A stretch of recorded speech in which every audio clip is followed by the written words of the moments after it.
I was not able to do an episode 5 review.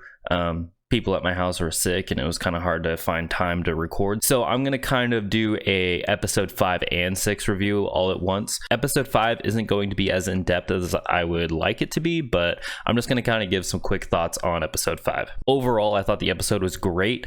I did kind of have a little bit of a hard time thinking back to what actually happened in episode 5. So I did kind of have to go back and skim through the episode to get a refresher. And I don't think that's anything wrong with the episode. It's just me. Like, I remember the big events that happened, but all the subtle stuff that kind of builds the show and builds these characters, for some reason I just had a hard time like remembering exactly what happened, which this is definitely one of those shows where those little subtle moments do have some sort of payoff. Now, episode 4 was another episode where we just get to see chess moves being played by both sides, by Sophia and by Oz, and they're both kind of going down this dark path. They're just delving even deeper into this life of crime where they're kind of doing these irredeemable acts. On one side, you have Sophia, who is becoming this person that everybody already thought that she was, and she's just kind of embodying it more and just kind of becoming who everyone was expecting. I think this is just who she's become because of her family and because of Arkham and because of Gotham in general. Like, it just created this person. Now, she pretty much takes over the whole Falcone family. She offs Vidi as sort of like a power move, showing that anybody that, you know, kind of gets in her way or stands, you know, in her way is going to just be dealt with. And she controls the money, so she controls the people. The people, what they want is money, and she shows that by pouring a bunch of money into the blood of Vidi, which is symbolic in and of itself. And we get to see a weird little moment where Julian Rush, her doctor, seems to be, he's not like disturbed by this, he seems fascinated by it. And I think that is what's kind of setting him up to either be like a Hugo Strange character or even like a Scarecrow character. And that's a theory that I see a lot of people have. But on the flip side of that, we have Oz. Now, Oz is a complex character, or maybe not even really that complex. He's willing to do whatever it takes to get to the top, and his only goal for that, he looked up to this person named Rex Calabrese, who was like this legendary gangster in his town, and that is who he strives to be. That's the image that he is desperately looking for. And on the other hand, he doesn't want to be a disappointment to his mom. He wants to be able to take care of his mom. Now, the problem with Oz is that with every action has a equal consequence. And I believe the biggest action that he takes in this episode is going to be offing Sal Maroni's son and wife. Now, what's really curious about this scene is it isn't a reaction to what's happening. He was planning on doing this the whole time. You can debate that he was just preparing to be double-crossed and then do the thing, but if you watch the scene again, you can tell that he already had his mind set up that this is how this play was going to end, and he's just taking pieces off of the board. This kind of results into a Sal and Sophia team up. Sophia changes the family name from Falcone to Gigante. But moving on to episode 6. Episode 6 picks up a little bit later than episode 5 ended. There's a little bit of a time skip here, and we get to see that now Gotham has snow, and we get to see where everyone is currently at. Oz and Vic are continuing to grow Bliss. They have this underground facility set up where they're growing Bliss and where they're producing it, and they have runners out who are just distributing it everywhere. What I find really curious about this is that you see the power struggle in Gotham perfectly visualized by the literal power of Gotham.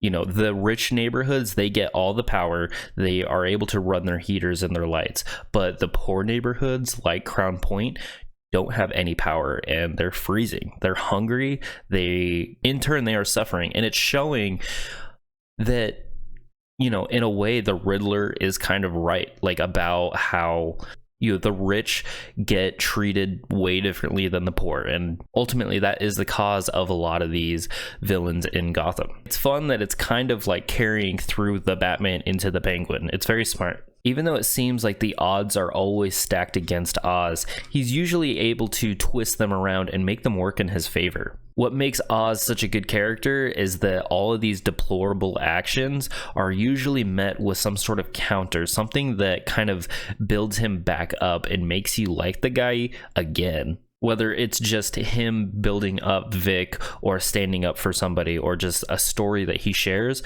or even just him going and taking the power issue into his own hands. Sure, it's a selfish action, but it is ultimately going to help, Crown Point in general, and it's going to build people to be in favor of Oz because he did that. Anything good about Oz can typically be traced back to Vic or his mom. Now, what happens if you take those away? Now, shifting the focus towards Sophia, she doesn't have a whole lot to do in this episode, except she's mostly just becoming who people thought that she was. She's playing into this hangman persona, and we can see how it, one, makes her a little bit intimidating. It also makes people uncomfortable. And then we have this conversation between her and I believe her name is Eve, and we see that it isn't her hangman persona that gets her to share the info that she wants.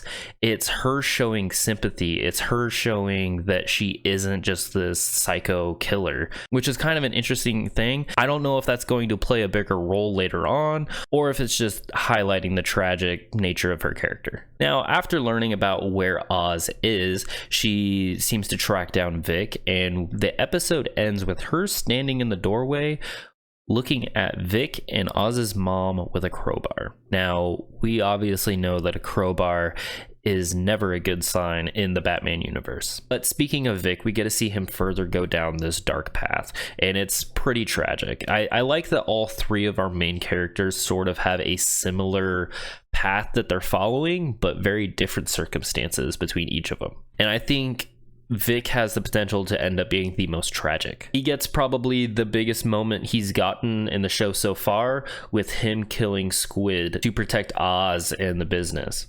When he kind of opens up to Oz about this, Oz tells him that it gets easier. Now, I don't know if this is going to be something that builds Vic up into being a completely different character. I've seen the theory running around that he might become the Victor Zsasz character, or if it's going to just kind of be another stepping stone in his character progression. I do like to think that Vic is just an original character. I would rather Victor Zsasz be more of a psychotic, tormented character. I don't see our Vic becoming that. I think that creating a original Penguin show, you kind of have the liberty to create your own character. I like to think about Star Wars: The Clone Wars. Somebody else is working on a Star Wars project, they make their own character, that being Ahsoka, and this character becomes a mainstay.